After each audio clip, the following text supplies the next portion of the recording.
Good evening. ముఖ్యంగా ఈరోజు మనం చెప్పబోయే అంశం ఏంటంటే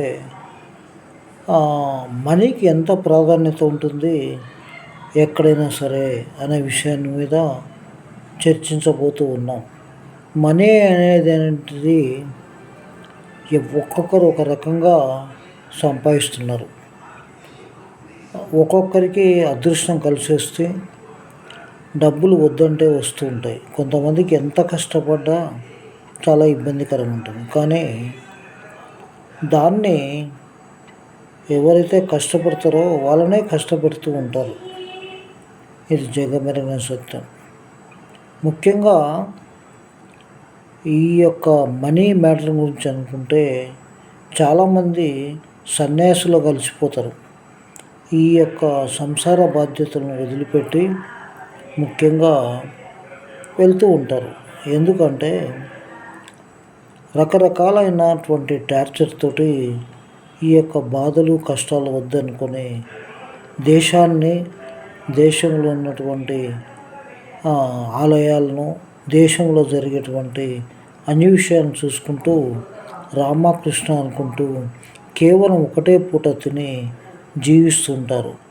వారి యొక్క జీవన ప్రయాణం అలా ఉంటుంది మన భారతదేశంలో.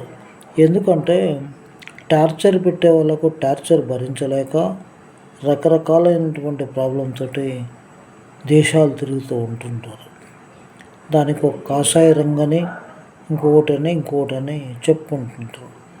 ఇది ఇంట్లో రకరకాలైనటువంటి ప్రాబ్లమ్స్, డబ్బులు ఉండి కాదు, లేక కాదు. అదేవిధంగా మాటల యొక్క ఆ మాటల్లో ఉన్నటువంటి తీక్షణమైన మాటలను విని తట్టుకునే శక్తి లేక ఎంతోమంది తమ జీవితాన్ని సర్వనాశనం చేసుకొని దేశం మీద గుడులు గోపురాలు తిరుగుతూ గడ్డం పెంచుకొని వెళ్తూ ఉంటారు. దీనికంతకీ వైరాగ్యం అని చెప్పొచ్చు. ఈ వైరాగ్యానికి కారణం ఏంటంటే రకరకాలైనటువంటి ప్రాబ్లమ్స్. అదేవిధంగా దేవుడు రాసినటువంటి రాతకు ఎవడు తప్పించుకోలేడు. ఈ రాత తప్పించుకోవాలంటే ఎవరి తరం కాదు. వచ్చే జన్మలో కిందికి వచ్చేటప్పుడే రాస్తూ ఉంటారు బ్రహ్మదేవుడు. ఆ రాత ప్రకారమే నడుస్తుంటుంది అనేది అర్థం చేసుకోవాల్సిన అవసరం ఉంటుంది. దాన్ని మనం తూచా తప్పకుండా నిర్వహించాలి.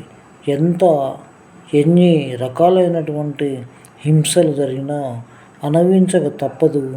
అనుభవించిన తర్వాత దేవుడు స్వర్గంలో ఏం చేస్తాడని తెలియదు. మనిషికి ఒక్కటే కావాల్సింది, తనకు కావలసినటువంటి తిండి, బట్ట, కూడు, అదేవిధంగా తనకు కావలసినటువంటి అవకాశాలు, తనకు కావలసినటువంటి డబ్బులు ఎంతవరకు మేరకు అంతే ఉండదు. కానీ ఎక్కువ ఉంటే ప్రాబ్లం, తక్కువ ఉంటే మరీ ప్రాబ్లం.